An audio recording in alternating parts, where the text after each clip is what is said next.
The moment I knew the world had truly ended wasn't when the broadcasts stopped or when the military convoys reversed direction on the highway. It was when my 6-year-old daughter, Sandra, stopped asking when Mommy was coming home. She just looked at me with those wide hazel eyes, my wife's eyes, and said, "It's okay, Daddy. You don't have to pretend anymore." That sentence broke something in my chest that hasn't healed since. We were sitting in the upstairs hallway of our house in Ridgefield, Connecticut, backs against the wall, listening to our neighbor Dale Morrow scream as 3 of them pulled him through his own screen door. The wet sound that followed was unlike anything I'd heard before, a sound I've carried in my sleep every night for the past 11 days. I pressed my hand over Sandra's ears and pulled her into my chest and whispered a song. "You are my sunshine." And I sang it like a man drowning. That was day 1. Day 11 is now, and we have to leave. I'd barricaded every entry point in our 2-story colonial with dining chairs, bookshelves, and the oak dresser my father-in-law had given us as a wedding gift. That dresser had survived 3 moves and a basement flood. It would not survive what was gathering outside. Through the slats of the upstairs bedroom window, I could see them collecting in the cul-de-sac like sediment in still water. Not rushing, not hunting, just accumulating. 30, maybe 40. Their patterns had changed. The first few days, they moved with chaotic, jerking aggression. Now they drifted. They swayed. And they tilted their heads at sounds the way dogs do when they hear a frequency just outside human range. That behavioral shift terrified me more than the violence ever did. Sandra sat on the bathroom floor, organizing her colored pencils by shade. She did this when she was scared. Her mother used to say it was her way of controlling a world she couldn't yet understand. My wife, Claire, had been a child psychologist. She would have known what to say, what quiet strategy to deploy. Claire had gone to Hartford for a conference the day before the first reports. I tracked her phone for 6 hours. The last ping came from a rest stop near Meriden. Then silence. I told myself stories about what might have happened, survival stories, resourceful escapes. But I stopped telling them on day 4 when a man stumbled past our house wearing a lanyard from the same conference. Half his jaw was missing. The food was almost gone.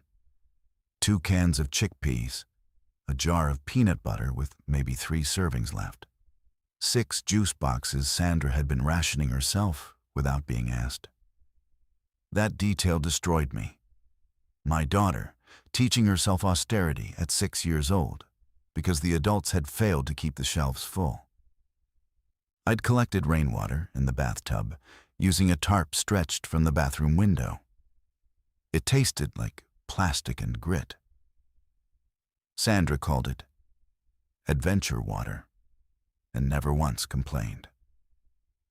Our destination was the ferry terminal in Bridgeport, 12 miles south. Before the broadcasts died, a looping emergency message had repeated coordinates for an evacuation point there. Naval vessels, civilian extraction. The message had played for 3 days straight, then cut to static. That was 5 days ago. Maybe the ships were gone. Maybe they were never there. But staying here was no longer a question of courage. It was mathematics. The food would be gone in 2 days. The cluster outside was growing. And yesterday, I heard something new. A low, guttural vibration coming from one of them near the garage. Not a moan. Something almost vocal, almost like it was tasting the air. I knelt beside Sandra and told her we were going on the longest walk of our lives. She looked at me and asked if she could bring her colored pencils. I said yes. Then she asked if the monsters could smell us. I hadn't expected that question. I sat back on my heels and looked at my daughter. and I realized she'd been studying them through the window slats, too. She'd been watching, learning. She'd already figured out something I was only beginning to suspect, that their behavior was evolving. "I have an idea about that," I told her. She nodded, like she'd been waiting for me to catch up. The idea came from a memory so mundane, it almost felt insulting. 2 summers ago, Claire and I had taken Sandra to a wildlife sanctuary in the Berkshires. A guide had explained how certain prey animals roll in predator scat or decaying matter to mask their own scent from threats. Olfactory camouflage. Sandra had giggled and said, "So they wear stink perfume?" The guide laughed. Claire took a photo. I'd forgotten the moment entirely until day 8, when I watched one of the infected walk directly past a dead raccoon without reacting, then pivot sharply toward a living squirrel 12 feet away. They weren't tracking sound alone. They were scenting. Our backyard had a drainage ditch that ran along the property line, fed by runoff from the hill behind the neighborhood. 11 days of neglected infrastructure had turned it into a knee-deep channel of standing water, rotting leaves, and dark alluvial mud that smelled like iron and decay. Organic matter in active decomposition. If I was right, if their tracking was partially olfactory, that mud might mask us. Not perfectly, not permanently, but maybe long enough. I tested it first. On the morning of day 11, I eased open the back door before dawn and crept to the ditch in bare feet, carrying a bucket. I smeared the mud across my forearm and stood at the edge of the yard, 20 feet from the nearest drifter. A woman in a torn hospital gown, one shoe missing. She swayed in the gray light, her milky eyes scanning without focus. I stood motionless for 4 full minutes. She turned away. My heart was hammering so violently I was certain she'd hear it. But she wandered toward the street, drawn by something distant I couldn't perceive. I went back inside, shaking. "Did it work?" Sandra asked from the top of the stairs. I looked up at her. This small person in pajamas printed with cartoon elephants. And I said, "We're going to get very dirty." She smiled. It was the first genuine smile I'd seen from her in 11 days. I spent the next 3 hours preparing. I filled every container I could carry, 2 water bottles, a thermos, the juice boxes, and packed them into a single backpack with the peanut butter, a first aid kit, a flashlight, and the small folding knife I kept in my desk drawer. I dressed Sandra in dark layers, leggings, a long-sleeve thermal, her rain boots. I wore cargo pants, a black hoodie, and the hiking boots I'd bought for a trip Claire and I never took. I strapped the backpack on and adjusted the chest strap until it sat flush. Then we went to the ditch. The mud was cold. Sandra flinched when I first pressed it to her skin, then went still, watching my face for cues. I started with her arms, spreading the dark paste in thick, even layers. I covered her neck, her cheeks, her forehead. I worked it into her hair, matting the blonde strands flat against her skull. She looked like a creature from a folk tale, some forest child born from the earth itself. I did the same to myself. Face, neck, every inch of exposed skin. I rubbed it into the fabric of our clothes, the straps of the backpack, the soles of our boots. The smell was suffocating, sulfurous, biological, like wearing death as a second skin. "Daddy, I smell like a swamp monster," Sandra whispered. "That's exactly the point," I said. I outlined the plan in terms she could understand. We would walk south. We would walk slowly. We would not run, no matter what. If one of them came close, we would stop and become statues. I told her to breathe through her mouth, keep her eyes on my back, and hold my hand no matter what happened. She squeezed my fingers twice. Our signal for, I understand.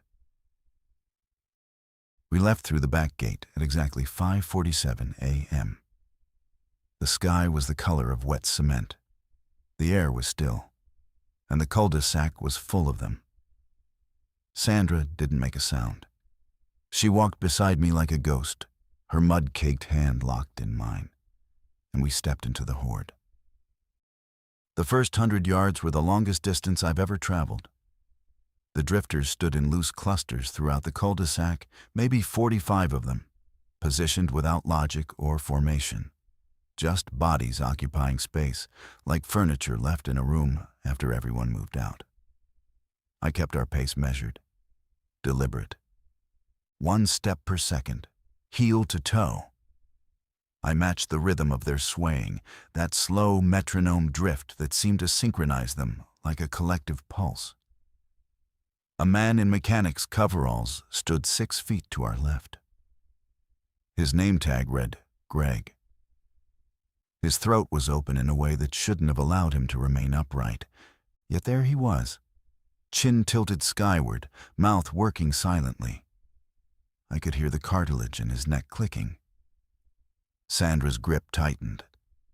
I squeezed back once, our signal for stay steady. She didn't look at him. She kept her eyes on the back of my jacket. We passed through the center of the group near the old Jeffries mailbox, the one shaped like a covered bridge that the neighborhood association had argued about for 2 years. The irony of that memory. People spending months fighting about a mailbox in a world that would soon render mail. And the people who sent it, obsolete. 3 infected women stood near it, grouped so closely their shoulders touched. One of them turned as we passed. Not her body, just her head, rotating at a speed that felt mechanical. Her nostrils flared. I stopped walking. Sandra stopped with me. The woman's head continued its rotation, tracking something in the air. I could see the muscles in her jaw flexing, the mandible working in a slow grinding motion. She was processing, sorting stimuli. I held my breath and became nothing. Mud and stillness, a shape without scent. After 8 seconds that felt extracted from a longer, crueler lifetime, her head turned away. She resumed her drift. We crossed Ridgefield Drive and reached the tree line at the edge of the Weston property. This was the first transition point, from suburban grid to the wooded corridor that would take us to Route 58 and eventually south toward Bridgeport. The tree line offered concealment, but also reduced visibility. I wouldn't see them coming, but they wouldn't see us either. Under the canopy, the world changed. The gray morning light filtered into something green and diffuse, almost peaceful. Birds still sang here. That detail struck me as cosmically indifferent. Nature had not paused for our extinction event. The trees didn't care. The creek that ran along the Weston property still babbled over smooth stones, as if nothing had changed. Sandra looked up at the branches and whispered, "It's pretty." I almost broke right there. We followed the creek bed south for approximately a mile, staying below the ridge line. The mud on our skin was drying in patches, cracking like old paint. Every 40 minutes, I stopped and reapplied from whatever wet earth I could find along the banks. Each application was thinner, less pungent. The organic density of the original ditch mud was impossible to replicate with simple creek soil.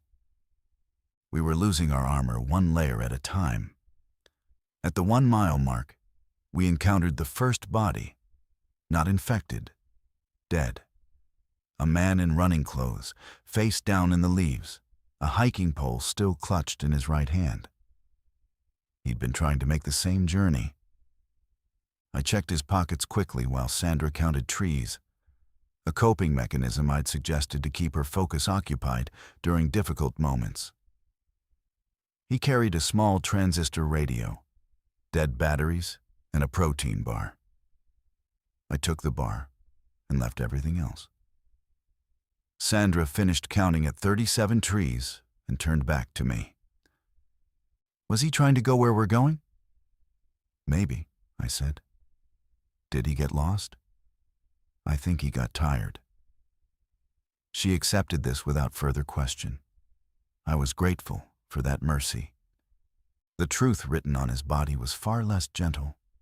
The bite marks on his calves told a story of pursuit, of those final desperate seconds when the mathematics of survival simply stopped adding up. He'd run. You could see it in the torn ground behind him, the furrows his knees had dug when he fell. We stepped past him and continued south. Sandra didn't look back. I did once, and saw that the leaves were already beginning to cover him. The forest quietly absorbing what the world had discarded. By mile 3, we reached the outskirts of what had been a small commercial strip along Route 58. A gas station, a diner called Maggie's, a hardware store with a hand-painted sign that read, "Kendrick and Sons since 1987. All of it was gutted. The diner's front window had been shattered inward, chairs overturned, the counter swept clean of everything except a coffee mug, sitting perfectly upright, undisturbed, as if someone had set it down and simply never returned. That mug haunted me. Its normalcy was a wound. The gas station was our first significant obstacle. 12 infected milled around the pumps and the parking apron, drawn perhaps by the lingering chemical scent of fuel or the reflective surfaces that caught what little light pierced the overcast sky. I led Sandra behind the hardware store, pressing along the brick wall, our mud-caked bodies blending into the shadow. We moved in synchronized silence, a choreography born of shared terror. Then Sandra coughed. It was small, barely more than a clearing of her throat, but in the vacuum of that dead town, it carried. 2 of them at the gas station turned simultaneously, not toward us, toward the direction of the sound, which had bounced off the hardware store wall and echoed from the wrong angle. They began moving toward the far corner of the building. We had seconds. I lifted Sandra onto my hip. She weighed 43 pounds. I knew because we'd been to the pediatrician 6 weeks before the collapse. A visit that now felt like a transmission from another dimension. And I walked, not ran, along the opposite wall and into the narrow alley between the hardware store and a vacant office building. The alley smelled of rust and old paint. A dumpster blocked the far end. I set Sandra down, and we crawled beneath it, our bellies in the gravel, the undercarriage of the dumpster inches above my back. 2 sets of feet appeared at the alley entrance. Bare feet, the skin mottled and gray. They stood there for nearly a full minute. I could hear that sound again. The guttural vibration, a low-frequency hum that seemed to originate from the chest cavity rather than the throat. They were scanning, sampling. Then they turned and shuffled back toward the gas station. Sandra's face was pressed against the gravel, her eyes locked on mine. She hadn't cried. She hadn't whimpered. She blinked once, slowly, and mouthed, "Statues." I nodded. We waited another 10 minutes before crawling out. I reapplied mud from a puddle near the dumpster's base, dirty water mixed with motor oil and decomposed leaves. It wasn't ideal, but it added a layer of industrial scent that might serve as additional masking. I rubbed it across Sandra's jacket and my own hoodie, grimacing at the petroleum smell. Past the commercial strip, the road opened into a stretch of residential sprawl. Ranch houses with overgrown lawns, a school bus parked diagonally across an intersection, a church with its doors standing wide open. I avoided the church. Open doors in this new world were invitations I'd learned not to accept. The residential stretch gave us a crucial advantage. Fences, Privacy fences, chain-link fences, hedgerows that functioned as natural barriers. We moved through backyards, one property at a time, using the fences as guides and shields. In one yard, a swimming pool had turned to green soup, mosquito larvae swarming its surface. In another, a doghouse sat empty beside a length of snapped chain. I tried not to think about the dog. In the third yard, we found something useful. A garden shed, unlocked, containing a wheelbarrow half filled with composted soil and manure. The smell was extraordinary, rich, biological, teeming with microbial activity. I scooped handfuls of it and packed it over our existing mud layers, building up the camouflage. This was better than anything we'd found since leaving the drainage ditch. The nitrogen-heavy decomposition created an olfactory blanket that would buy us real time. Sandra wrinkled her nose. "This is the worst one yet." "That means it's the best one yet," I said. She considered this with genuine philosophical seriousness, then nodded. "Stink logic." "Exactly, stink logic." We exited through the back gate and continued south. 4 miles down, 8 to go. The overcast sky held its gray ceiling low and unchanging. And somewhere ahead of us, the horde thickened. Mile 5 brought us to the bridge over the Pequannock River, and the bridge brought us to William. He was crouched behind the concrete barrier on the east side, clutching a tire iron. Wearing a postal worker's uniform streaked with brown stains, I chose not to examine. When he saw us emerge from the tree line, he raised the iron like a weapon, then froze. I think it was the sight of Sandra that stopped him. This small, mud-covered figure holding my hand, calm as a sleepwalker. "Are you real?" he whispered. "We're real," I said. "Lower the iron." He did. His hands were trembling. He was maybe 50, with deep-set eyes and a beard that had grown past the point of choice into the territory of circumstance. His name badge said, "William Boone, USPS." "I've been here 2 days," he said, his voice barely above a breath. "Can't cross. There's a group on the south side, 30, maybe more. They don't move. They just stand there, blocking the road like they know it's a choke point." I crept to the barrier and looked. He was right. The south end of the bridge held a dense cluster of infected, standing in a loose semicircle that covered both lanes and the pedestrian walkway. They weren't drifting like the others. They were stationed, positioned, as if some residual territorial instinct had designated this crossing as a boundary. "You're covered in... what is that?" William asked, staring at our caked skin. "Mud, compost, whatever we can find that's rotting. It masks scent." His eyes widened. "Scent, that's how they track?" "Partially. It's not perfect, but it's kept us alive for 5 miles. He looked at Sandra, who was sitting against the barrier, drawing in the dust with her finger.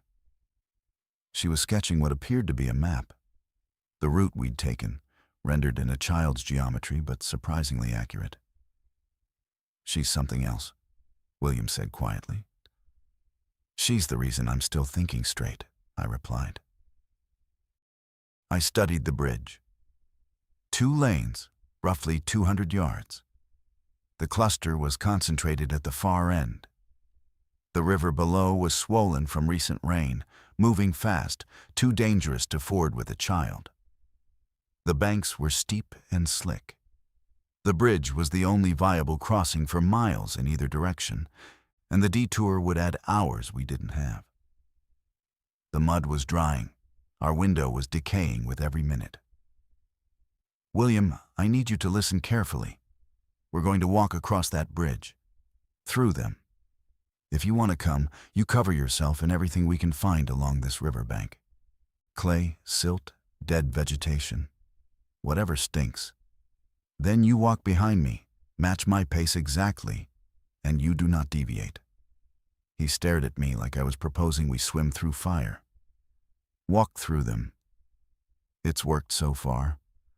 So far isn't a guarantee. Nothing is. But staying here is a certainty.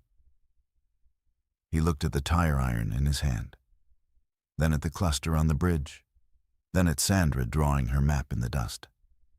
Something shifted in his expression.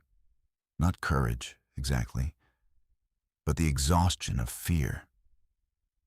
He'd spent 2 days paralyzed by the mathematics of that bridge. I was offering an equation he hadn't considered. We spent 20 minutes preparing him. The riverbank yielded thick, silty clay, gray-brown and dense, smelling of mineral decay and fish rot. I packed it over his uniform, his face, his hands. I matted his beard with it. Sandra helped, pressing clumps onto his boots with a seriousness that made William's eyes glisten. "Thank you," he told her. "You have to walk really slow," she instructed. "And don't look at their faces." "Why not their faces?" "Because then you stop being a statue and start being scared." William looked at me. I shrugged. "She's been coaching me since mile 1. We lined up at the north end of the bridge. Me in front, Sandra's hand in mine, William 2 steps behind. The cluster waited at the far end, motionless, their silhouettes blurred in the flat gray light. The river churned below us. The wind carried nothing. I took the first step onto the bridge and felt the concrete under my boots, and the hand of my daughter in my palm, and the void of everything I couldn't control pressing against my spine. Crossing that bridge took 14 minutes. I know because William was counting under his breath, a metronome of whispered numbers that helped him maintain pace. Each second was a discrete unit of survival, separated from the next by the width of a heartbeat. The first half was open space, no infected on the north end. The bridge stretched before us like a tongue extended from one jaw of the world to the other. The wind picked up over the water, carrying our scent, or what remained of it beneath the layers, downstream. I adjusted our position to the eastern edge, keeping the wind at our backs, pushing whatever olfactory signature we carried away from the cluster ahead. At the midpoint, Sandra tugged my hand. I looked down. She pointed with her free hand to the river below. A boat. A small fishing vessel, overturned, caught on a fallen tree that jutted from the bank. On the hull, someone had spray-painted in red, "God left first." I kept walking. At 70 yards from the cluster, I could make out individual forms. A teenager in a varsity jacket, the letter C still visible on the chest. A woman holding a purse strap, the bag long gone, her hand frozen in the grip of carrying something that no longer existed. An elderly man in a bathrobe, barefoot, his ankles swollen to twice their natural size. They were monuments to interrupted routine, each one frozen in the posture of their last human moment. 50 yards. I could hear the collective breathing, ragged, arrhythmic, like an engine running on contaminated fuel. The hum was present too, that low-frequency vibration that seemed to pass between them like a shared signal. I felt it in my sternum before I heard it with my ears. 30 yards. Sandra's hand was steady. William's counting had dropped to a whisper so faint it might have been thought. We entered the cluster. I threaded between the teenager and the woman with the phantom purse. The gap was perhaps 4 feet. I turned my shoulders to pass without contact, keeping my elbows tight. Sandra mirrored me perfectly. She'd become my shadow, matching my movements with an intuition that bordered on choreographic. Behind us, William followed the same path, his tire iron tucked against his chest. The elderly man in the bathrobe turned his head, not toward us, towards something beyond us, some stimulus only his damaged neurology could perceive. His mouth opened and closed in a pattern that resembled chewing, though there was nothing between his teeth. The clicking of his jaw was the loudest sound on the bridge. We were surrounded now. Bodies on every side, the density increasing as we moved deeper into the formation. I could smell them through our mud. Not rot exactly, but something metabolic. Acid, enzymatic. The scent of a body consuming itself from the inside, running on processes that no longer served living function. I breathed through my mouth and fixed my eyes on the far end of the bridge, on the tree line beyond, on the next mile of our journey. A hand brushed Sandra's backpack. I felt the tug through her grip, a slight pull, incidental, the accidental contact of a swaying limb against the fabric. It lasted less than a second. But in that fraction of time, every system in my body ignited. Adrenaline hit my bloodstream like voltage. I didn't stop. I didn't accelerate.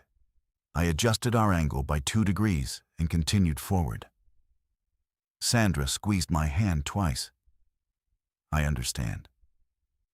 The south end of the bridge materialized like a shore emerging from fog. 20 yards, 10, 5. The tree line reached for us with branches that seemed to gesture inward, beckoning. We stepped off the bridge and onto packed earth, and I led us 30 yards into the woods before I allowed myself to stop. William bent double and vomited into the undergrowth. Sandra sat on a log and began counting her colored pencils, verifying that all 12 were accounted for. I leaned against an oak and pressed my forehead to the bark and breathed. Just breathed. "That's the worst thing I've ever done," William said, wiping his mouth. "It's mile 5, I told him. "We've got 7 to go." He looked at me with an expression I'd learned to recognize as the face of a man recalculating his own capacity for endurance. 7 miles of that? 7 miles of whatever comes next. William talked as we walked. Not loudly, he'd absorbed the rules quickly, but in a continuous low murmur that I think he needed the way Sandra needed her colored pencils. Structure against chaos. He'd been delivering mail when the outbreak hit his route. A woman on Birch Lane had opened her front door and lunged at him before he'd even set the package down. He'd swung his mail satchel at her head, stumbled backward off the porch, and driven his truck to the distribution center, where he found the parking lot abandoned and the loading dock doors standing open. Inside, 3 of his co-workers had already turned. He'd survived by hiding in the bathroom of a McDonald's for 4 days, drinking from the sink, eating ketchup packets, then making his way south when the building's walls started to feel like they were breathing. The bridge had stopped him cold. 2 days of paralysis, watching the cluster, trying to formulate a plan that never materialized. "I kept thinking someone would come," he said. "Military, National Guard, someone with a plan and a vehicle and the authority to say, 'Follow me, this is what we do now.' Nobody's coming," I said. It wasn't cruelty. It was calibration. I know that now. Sandra walked between us, her hand still in mine, her other hand swinging at her side in a rhythm only she understood. She'd been listening to William's story with the attentive silence of a child processing information beyond her developmental framework. Finally, she spoke. "Did you deliver any good packages? Before?" William blinked. "What?" "Like birthday presents or toys. Did you know what was inside?" He almost smiled. "Sometimes you could guess. The toy-shaped ones had a certain weight. And around the holidays, you could hear things shifting inside." "That's a nice job," she said. "Bringing people their things?" William looked away. I saw his jaw tighten. The tenderness of that statement had cut him in at a place he hadn't armored. We were moving through a stretch of mixed forest, oak and birch, and the occasional stand of pine that carpeted the ground with needles and softened our footsteps. The terrain was gently downhill, which helped our pace but reduced our sight lines. I kept us parallel to Route 58 without walking on it. Roads were arteries, and arteries attracted congregation. We maintained 50 yards of tree cover between us and the asphalt. At mile 6, we found the camp. It wasn't much, a clearing with 3 tents, a fire ring made from river stones, and a clothesline strung between 2 pines with children's shirts still hanging from plastic clips. The shirts were small, toddler-sized. They swayed in the slight breeze like flags from a country that no longer existed. The camp was empty. No bodies, infected or otherwise. The tents were zipped shut. I approached the nearest one and listened. Silence. I unzipped it slowly and found sleeping bags, a pile of children's books, a stuffed rabbit with one ear chewed to fraying, and a handwritten note on the back of a receipt. Went to the school, north entrance, look for the blue door.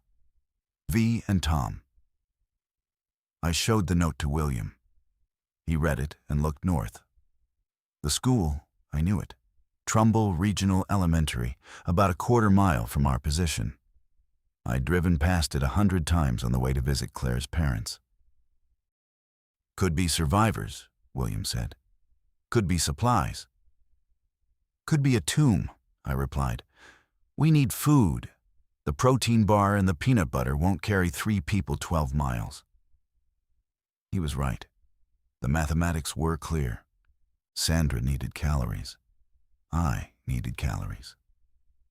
William had been running on ketchup and adrenaline for a week. The school was close. Schools had kitchens, and kitchens had canned goods, industrial quantities of shelf-stable food that looters might have overlooked because they'd been chasing pharmacies and gun shops. Stay with Sandra, I said. No. Sandra's voice was firm. We don't split up. I looked at her. She looked back with an expression that was entirely her mother's. That specific fusion of stubbornness and clarity that Claire had deployed in every disagreement we'd ever had. The expression that said, I've already decided, and your counter-argument will need to be extraordinary. Okay, I said. We don't split up. We walked north toward the school with the blue door. Trumbull Regional Elementary was a single-story brick building with a flat roof and a playground that had been designed by committee. The swings hung motionless. A tetherball dangled from its pole like a pendulum at rest. The parking lot held 6 cars, all with their doors closed. No visible infected. But the silence had a quality I'd come to distrust. Not emptiness, but occupancy without movement. Something waiting. The blue door was on the north face, partially concealed by an overgrown boxwood hedge. It was propped open with a cinder block. Someone had been here. Someone had wanted this door to remain accessible. I led us through it into a corridor that smelled of institutional cleaner and something beneath it. Organic, sweet. The scent of food that had spoiled and then dried and then spoiled again. The hallway was lined with student artwork, paper plate masks, finger-painted landscapes, a banner that read, Mrs. Callahan's class, we are readers, in letters cut from construction paper. Sandra stared at the artwork as we passed, her expression unreadable. The cafeteria was at the end of the hall, through double doors with narrow safety glass windows. I peered through before entering. Tables folded and stacked against the walls. The serving line shuttered. And at the far end, near the kitchen entrance, 2 people. They were alive. A woman in her 30s with short, dark hair, and a man roughly my age, broad-shouldered, wearing a flannel shirt with the sleeves rolled. They were seated on the floor, eating from cans. Between them sat a toddler in a diaper, gnawing on a cracker. I pushed through the door slowly, hands visible. The man shot to his feet, a kitchen knife materializing in his grip. "We're clean," I said. "Not bitten, not sick."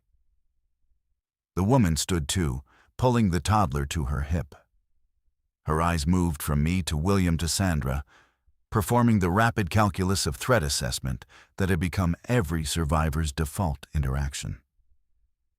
"You're covered in mud," the man said. "Olfactory camouflage. It masks our scent. We've walked 6 miles through active zones." He processed this. I watched the knife lower by degrees. "I'm Tom. This is Vanessa. That's our son, Oliver." V and Tom. The note in the camp. "We found your note," I said. "In the tent." Vanessa's eyes softened. "We left it for anyone who came after. We kept hoping our friend Rebecca would follow." "Rebecca didn't make it." Tom's expression answered before his words did. "She went back for formula, for Oliver.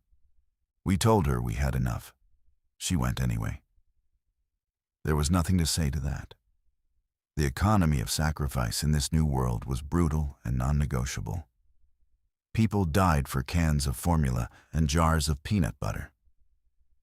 The currency had changed, but the fundamental transaction, life for a resource, was older than civilization. The school kitchen yielded more than I'd hoped. Commercial cans of corn, green beans, peaches and syrup, boxes of crackers, sealed containers of dried pasta, a 5-gallon jug of water that had been part of the school's emergency supply, unopened. We loaded what we could carry into backpacks from the lost and found bin, small ones with cartoon characters designed for children, absurdly cheerful against the weight of our circumstances. Tom and Vanessa had been holed up in the school for 6 days.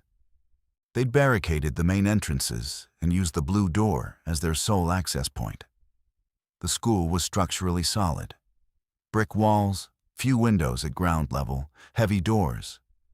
But they were stuck. Oliver needed formula, and they were running low. More critically, the building was attracting a slow accumulation of infected along the south side, drawn by sounds they couldn't fully eliminate. Oliver cried. Toddlers cry. That acoustic signature was a beacon. "Where are you headed?" Tom asked. "Bridgeport Ferry Terminal, evacuation point. That broadcast died 5 days ago." "I know." "So you're walking 12 miles through hell on a dead signal." "I'm walking 12 miles because staying anywhere is worse." He looked at Vanessa. She looked at Oliver. The toddler reached for a cracker and missed and reached again, his focus absolute, his world reduced to the immediate challenge of a cracker slightly beyond his grasp. There was something perfect in that simplicity, a purity of purpose we'd all lost. "We'll come," Vanessa said. Tom looked like he wanted to argue but didn't, because she was right, and they both knew it. Preparing 5 people and a toddler for the journey required an hour we couldn't afford but couldn't avoid. I walked Tom and Vanessa through the mud protocol while William kept watch at the blue door. The compost we'd collected was nearly depleted, so we improvised. The school's garden beds, part of some pre-collapse educational initiative, held rich, dark soil mixed with decomposing mulch. I blended it with water from the emergency jug until it reached the consistency I needed, thick enough to adhere, organic enough to produce scent. Vanessa applied it to Oliver first, working with a mother's practiced efficiency, covering his small body with the dark paste, while he giggled and slapped at the mud with open palms. He thought it was a game. I envied him that. Tom watched with rigid focus, his jaw set, memorizing the technique. When it was his turn, he applied it himself with the mechanical discipline of someone who'd been given an order and intended to execute it precisely. "You can't run," I told them both. No matter what happens, running triggers pursuit. What about Oliver? If he cries, Vanessa, if Oliver cries, we stop. We wait. Movement and sound together are what draws them. One or the other can be managed. Both at once is lethal. She nodded, but I could see the impossible calculus working behind her eyes. How do you tell a 17-month-old not to cry? You don't. You carry the variable and adjust around it. I redistributed the supplies. William carried the bulk of the food. Tom took the water jug. Vanessa wore Oliver in a carrier on her chest, his mud-covered body pressed against hers. I carried our original backpack and held Sandra's hand. We were a caravan of 5.5 mud-coated humans, walking toward an evacuation that might not exist, through a landscape populated by things that had stopped being human 12 days ago. We left through the blue door at 11:20 a.m. The overcast sky had darkened, hinting at rain. Rain would be a problem. It would wash the mud, strip our camouflage layer by layer. It would also be a gift. The noise of rainfall created ambient cover, masking our footsteps and reducing the acoustic range of any sounds we made. A trade-off I couldn't control. The first mile south of the school was quiet. We moved through a wooded buffer zone between the school property and a residential neighborhood, following a drainage easement that kept us below the sight line of the houses. Tom walked with the knife still in his hand, knuckles white. I didn't tell him to put it away. A man needed to hold something. Vanessa walked with a silence that impressed me. She'd found a rhythm almost immediately. The same heel-to-toe placement I'd taught Sandra, adapted to compensate for the weight of Oliver on her chest. She moved like someone who'd been a dancer or an athlete. Her center of gravity adjusted low and stable. Oliver was quiet against her, his face pressed to her collarbone, his breathing even. The mud on his skin was drying to a grayish crust. He looked like a ceramic figure, a small idol carried through a procession. At mile 7, Sandra broke her silence. She'd been walking without speaking for over an hour, unprecedented for a child who normally narrated her world in a continuous stream of observation and question. When she finally spoke, her voice was measured. "Daddy, why don't they go inside?" "What do you mean?" "The monsters.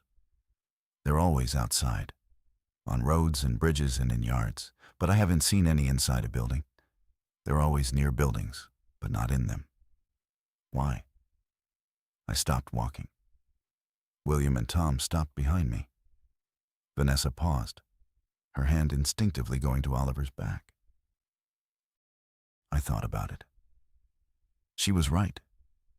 Every cluster we'd encountered had been external. The cul-de-sac, the gas station, the bridge, open spaces. Even the concentration at the school was along the exterior wall. The ones inside the school, there hadn't been any. The building had been clean when Tom and Vanessa arrived. "I don't know," I admitted. "Maybe they don't like ceilings," Sandra said. It was the kind of observation that sounded naive but carried an empirical weight I couldn't dismiss. Maybe she was identifying a behavioral constraint none of us adults had thought to articulate because we were too busy being afraid of the things themselves to study their patterns. My daughter, the field researcher in elephant pajamas. The rain began at mile 8, and it began without courtesy. No gradual drizzle, no warning patter through the canopy. The sky opened with a suddenness that felt aggressive, as though the weather itself had been holding its breath and exhaled all at once. Within 90 seconds, we were soaked. The mud ran in brown rivulets down our faces, our arms, pooling in the creases of our clothing before being swept away by the downpour. I watched our camouflage dissolve in real time, hours of careful layering erased by water. "We need to reapply," William said, his voice tight.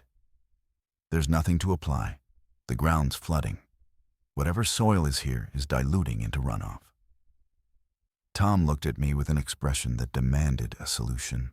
I didn't have one.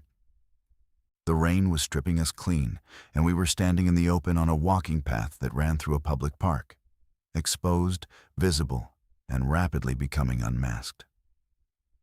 The pavilion, Vanessa said, pointing. Ahead, maybe 60 yards, a wooden picnic pavilion sat at the edge of the park's central meadow. Covered roof, open sides, concrete pad. It wouldn't hide us, but it would stop the rain from washing away anything we reapplied. And if Sandra's observation held, if they avoided enclosed or covered structures, it might offer a psychological barrier the infected wouldn't cross. We moved quickly, abandoning the measured pace for something closer to a fast walk. Not running. I held that line. But urgency compressed our strides, shortened the gaps between us. Oliver stirred against Vanessa's chest and made a sound. Not a cry, but the preliminary vocalization that precedes one. Vanessa began humming, so quietly it barely registered as sound, her lips against the top of his head. The humming settled him. He went still. Under the pavilion, I took stock. The mud was nearly gone. Patches clung to our hair and the folds of our clothing, but the coverage was fractional. We were exposed. The rain drummed on the wooden roof in a continuous percussion that would mask moderate sound, but not voices. Not Oliver if he started crying in earnest. "Look," Sandra whispered. She was pointing toward the meadow. Through the curtain of rain, shapes were moving. Emerging from the tree line on the far side of the park, attracted by, what? The sound of the rain? Our movement? Some signal I couldn't perceive? There were 8, 10, 14 of them. They walked into the meadow and stopped, standing in the rain, letting it hit them, tilting their heads back the way a person might when they wanted to feel the water on their face. Then one of them did something I hadn't seen before. It dropped to its knees and pressed its hands into the wet grass and lowered its face to the earth. The motion was almost reverent, almost animal. It stayed there for 30 seconds, then rose and turned its head in a slow arc, scanning. "They're recalibrating," I said, understanding hitting me with physical force. "What?" Tom said. "The rain. It's washing everything, cleaning the air. Their olfactory baseline is resetting. In dry conditions, the air is full of competing scents: decay, vegetation, fuel, mud. The rain neutralizes all of it, washes the environment clean, which means when the rain stops, anything that smells alive will stand out," William finished. Silence under the pavilion except for the rain. "How long until it stops?" Vanessa asked. I looked at the sky. Uniform gray, no breaks in the cloud cover, no lightning at the horizon. "Could be an hour. Could be 3. "We can't wait 3 hours, Tom said. "We're at mile 8, 4 more miles. If we push, we can make the terminal before the rain stops." "Push how?" "We're naked out there. No mud, no cover." "The rain itself is cover.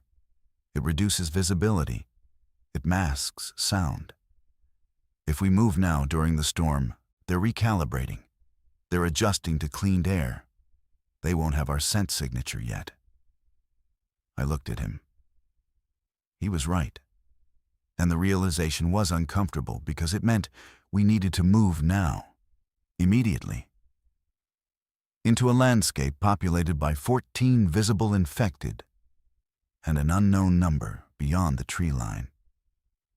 We needed to walk through rain that was simultaneously protecting and exposing us in a race against atmospheric chemistry. Sandra pulled her colored pencils from the backpack's side pocket, counted them, 12, and put them back. "Ready?" she said. We left the pavilion in formation. Me and Sandra in front, Vanessa and Oliver in the center, Tom and William flanking. The rain drove into our faces, hard enough to sting, turning the world into a wash of gray motion. Visibility dropped to maybe 40 yards. The infected in the meadow were spectral shapes, barely distinguishable from the trees beyond them.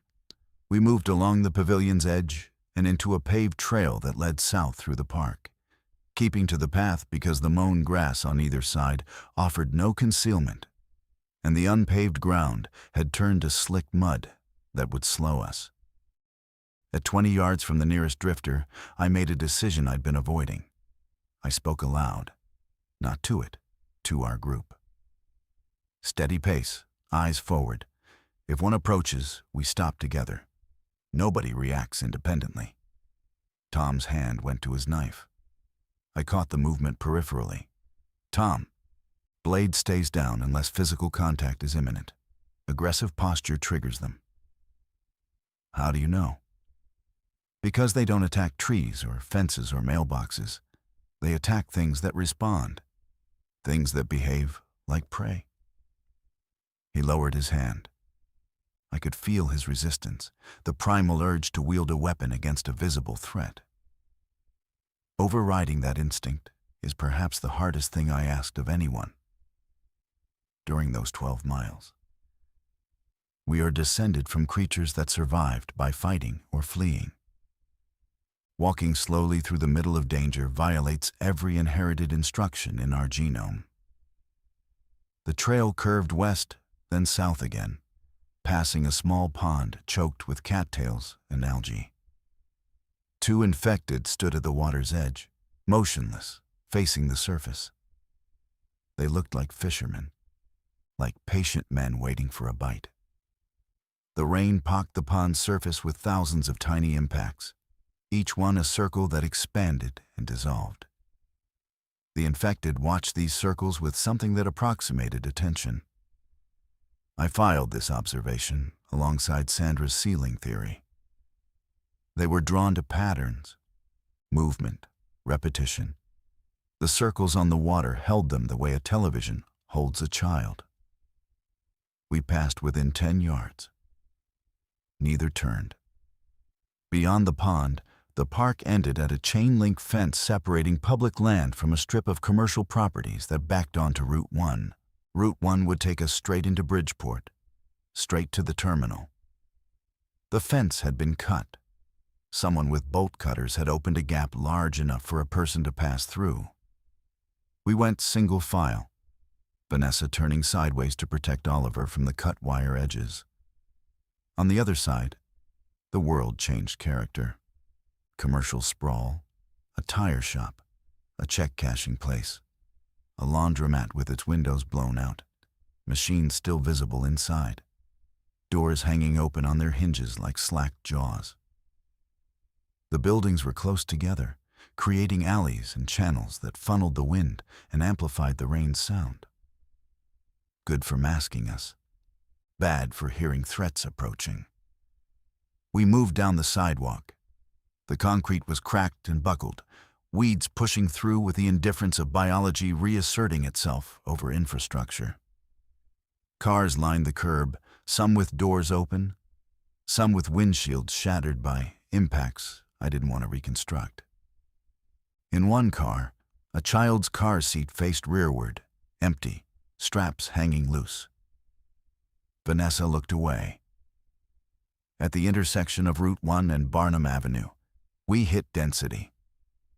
The road ahead held the largest concentration we'd encountered since the bridge. Not 30 or 40, hundreds. The entire 4-lane road surface, both directions, occupied by standing, swaying, humming infected. The rain hit their upturned faces and ran down their bodies in streams. Some had their arms slightly raised, palms up, as if catching the water.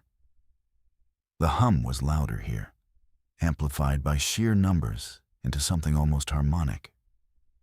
A chord played on instruments made of collapsed human infrastructure. "No," Tom said. "We go through," I said. "There are hundreds." And they can't smell us. The rain is still falling. The air is clean. We are 5 mud-streaked, rain-soaked shapes moving at ambient speed. We are nothing. Sandra looked up at me. Rain ran down her face, streaking the last traces of mud from her skin. Her hazel eyes were clear and focused. Stink logic is gone, Daddy. I know. Now we use statue logic. Statue logic, she repeated, testing the weight of the words. We stepped into the road. Walking into a horde of hundreds is not a single act of courage. It is a continuous decision, remade with every step, every breath, every peripheral flicker of movement that your nervous system screams at you to acknowledge. I remade that decision approximately 400 times crossing Barnum Avenue, once for each step, each one a private negotiation between the part of me that wanted to grab Sandra and sprint, and the part of me that understood sprinting meant dying. The density was astonishing. Bodies packed to within arm's reach on either side, their swaying creating a field of motion that we had to navigate like swimmers in a current. I chose a path that followed the center line of the road, where the lane markings were still faintly visible beneath the grime. The center offered marginally more space between clusters, the painted lines creating invisible boundaries the infected seemed to respect, though I couldn't determine if this was coincidence or some residual behavioral imprint from their living days. Vanessa walked with her hand pressed to Oliver's back, her body angled to shield him. Her face was blank, not with calm, but with the deliberate erasure of expression that constituted her survival mechanism. Tom walked beside her, close enough to touch, his knife hidden beneath his forearm, parallel to the bone. His eyes moved constantly, tracking approach vectors, calculating distances. William walked at the rear, his tire iron tucked against his leg, his breathing audible but controlled. Sandra held my hand and walked. We were 100 yards in when the rain began to lighten. I felt it before I saw it. The drops hitting my face became less frequent, the percussion on the road's surface thinning from a roar to a patter. The clouds above shifted, not parting but thinning, allowing a diffused brightness that changed the quality of the light from dark gray to silver. The world gained definition, edges sharpened, and the infected began to change. The swaying slowed, heads lowered from their rain-catching posture. The harmonic hum shifted in pitch, dropping to a register I felt in my teeth. Movement patterns tightened, the loose ambient drift contracting into something more purposeful. They were waking up. The sensory reset was completing, and their tracking systems were coming back online in cleaned air. I increased our pace by a fraction, not enough to distinguish our movement from theirs. Just enough to close the distance to the far side of the road, where a gas station and a row of storefronts offered potential cover. Then Oliver sneezed. It was a small sound, a baby's sneeze, brief, high-pitched, instinctive, the kind of sound that in any other context would provoke a smile and a bless you. In this context, it was a detonation. The infected nearest to us, a tall man in a security guard's uniform, stopped swaying. His head rotated toward Vanessa with a speed that broke the ambient rhythm entirely. His nostrils expanded, his mouth opened, and from his chest came a sound I'd never heard from any of them. Not the hum, not the groan, but a sharp, percussive exhale. A bark, an alarm. Others responded. 10, then 20, then 50 heads turning in sequence like dominoes falling in a spiral pattern that radiated outward from our position. The hum changed key, rising, becoming urgent. "Walk," I said, my voice barely above silence. "Walk. Do not stop. Do not change speed." The security guard took a step toward Vanessa, then another. His movement was different from the ambient drift, directional, intentional. He was closing distance. Vanessa's face remained blank, but her arms tightened around Oliver. Tom shifted his weight onto his front foot. Tom, no. He's approaching. He's investigating. Let him investigate. We are mud and rain and nothing. The guard reached Vanessa's position and stood within a foot of her. He leaned forward. His face came within inches of Oliver's back. His nostrils worked, expanding, contracting, the airflow audible. Oliver, against all probability, was silent.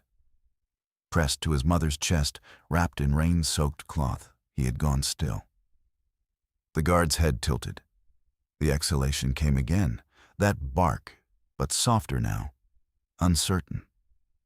He was processing conflicting data. The sneeze had registered as biological, but the scent profile was muddied by rain and residual earth and the overwhelming olfactory noise of the horde itself. 6 seconds passed. The guard turned away. We cleared the horde in a state of collective shock that expressed itself as perfect mechanical discipline. Each step was placed with the precision of a surgical instrument. Nobody spoke. Nobody breathed in anything but shallow, measured rhythm. The gas station on the far side of Barnum Avenue materialized around us like a decompression chamber. Pumps, canopy, the sharp smell of old fuel that suddenly felt like sanctuary. Behind us, the horde resettled. The hum dropped back to its baseline frequency. The alarm bark didn't propagate further. Whatever the security guard had signaled, the horde had processed it and dismissed it, a false positive in their collective assessment. We'd survived by the margin of a baby's silence and the olfactory confusion of a rainstorm. Under the gas station canopy, Vanessa's composure broke. Not dramatically. She simply pressed her back against a pump and slid to the ground, and held Oliver against her chest and shook. Tom knelt beside her and put his arm around her shoulders and said nothing, because there was nothing language could do for what she'd just endured. William sat on the curb and stared at his hands. Sandra leaned against my leg. "How far?" she asked. I checked the landmarks. The Bridgeport skyline was visible now, or what remained of it. The silhouette of the harbor cranes, the bluffs above the Sound. We were close, maybe 3 miles. "Close," I said. "Very close." The rain had stopped entirely.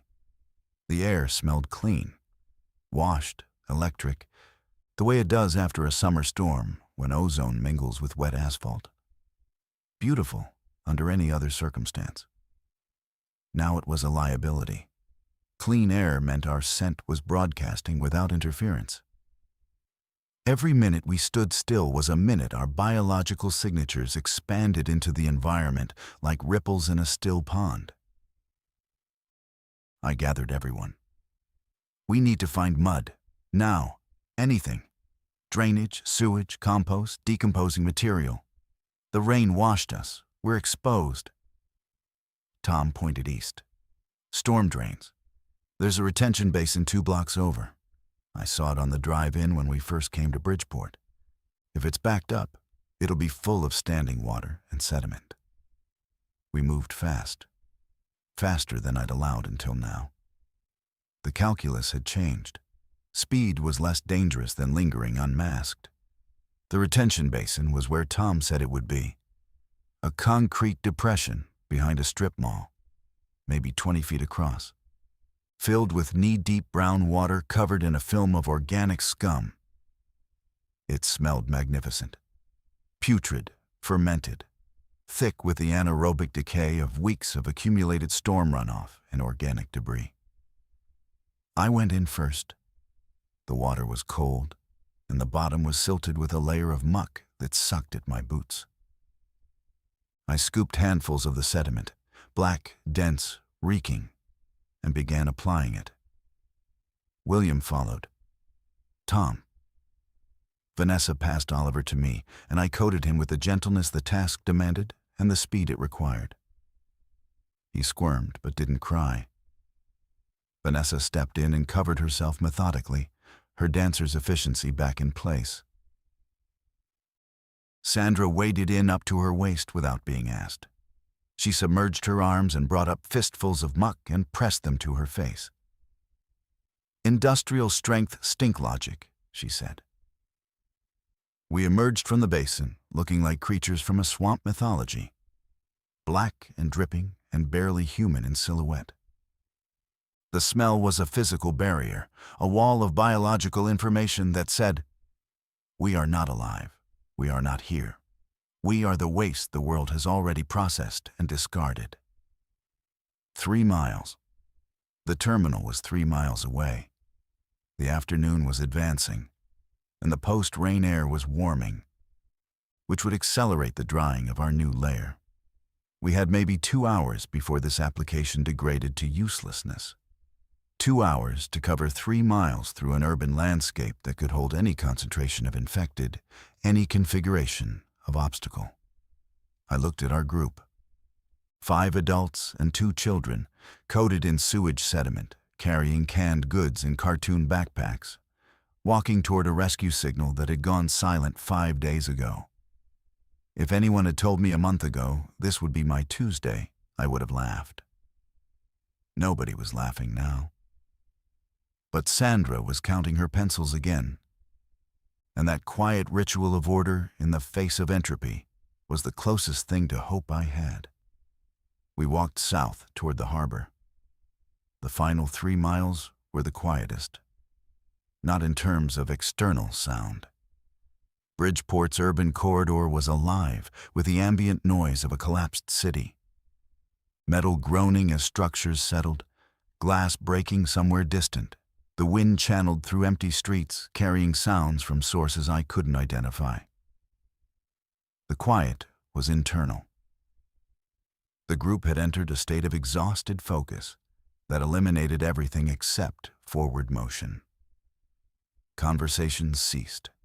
Emotion was shelved. We were mechanisms executing a program. Walk south, reach water, find a ship. The infected were present but sparse through the commercial district, clusters of 3 or 4 at intersections, isolated figures standing in doorways or on median strips. Our refreshed camouflage held. They registered our passage with the faint interest of sentries observing wildlife. A turned head, a nostril flare, then dismissal. Each successful bypass compounded my confidence incrementally, while simultaneously deepening my awareness that confidence was the most dangerous currency in this economy. At mile 10, we passed a fire station. The bay doors were open, the trucks gone. Inside, someone had arranged cots in rows, an improvised shelter that had been organized, systematic, and then abandoned. Personal items remained on the cots: a pair of glasses, a paperback novel, a child's drawing taped to a support column.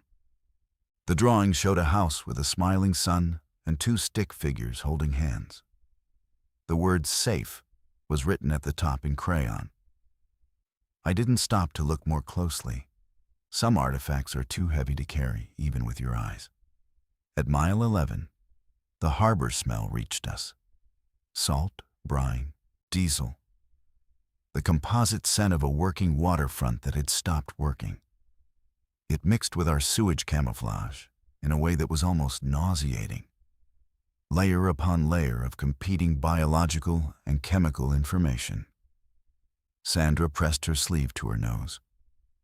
Oliver stirred and whimpered. Vanessa adjusted him and hummed that quiet melody again. 3 notes descending, repeated. The terminal came into view at 3:47 p.m. I know the time because Tom had a wristwatch, and he announced it with the reverence of a man reading a verdict. The Bridgeport Ferry Terminal, a long, low building with a covered passenger waiting area and 3 docking slips extending into the Sound. 2 slips were empty. The third held a ship, not a naval vessel. A Coast Guard cutter, white hull, orange stripe. maybe 200 feet long.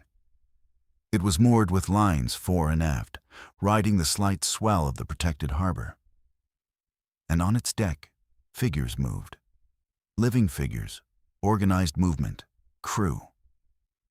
William made a sound I can only describe as the vocal expression of a dam breaking. Tom grabbed Vanessa's arm and pointed, as if she might not see it, as if the reality needed a witness to confirm it. Sandra looked at the ship and then looked at me. Is that where we're going? That's where we're going. The terminal approach was clear of infected. The waterfront's chemical scent profile, the diesel and creosote and salt, apparently created an olfactory environment they avoided. We walked across the parking lot in the open for the first time in 12 miles. No hedges, no fences, no tree lines, just open asphalt and our bodies and the ship ahead. A figure on deck spotted us. I heard a shout, human language, English, words with structure and meaning. And the impact of hearing organized speech after days of groans and hums and silence nearly buckled my knees. A gangway extended. A sailor in uniform appeared at its base. He looked at us, 5 mud-blackened, sewage-encrusted figures and a baby. And his face cycled through alarm, confusion, and something that settled into professional compassion.